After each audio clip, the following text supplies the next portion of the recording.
আমাদের সেই মৌসুম পূর্ণিমা আপা, আমাদের সেই পূর্ণিমা আপা এখন পুরো বসে আসি এখন নাচের ট্রেনিং দিতেছে। আসলে সে নাচের ট্রেনিং দিতেছে না কারো সংসার ভাঙার ট্রেনিং দিতেছে না, তাই পুরো নাগিনটা দিতেছে।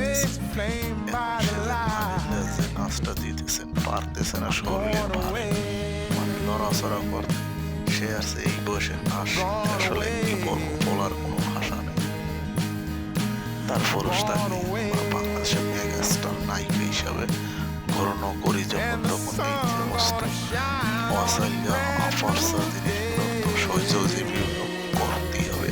তো আমাদের আর কোনো রাস্তা নেই, কারণ আমাদের বাংলাদেশের প্রচুর সুপারস্টার, প্রচুর নায়িকা মুভির সাথে তুলনা করতে পারি। এই সমস্ত নায়িকা শুধু সব দেশে তো জন্মগ্রহণ করে না, এটা শুধু আমাদের সবাই বোঝে এই দেশে আমরা জন্মগ্রহণ করতে পারছি।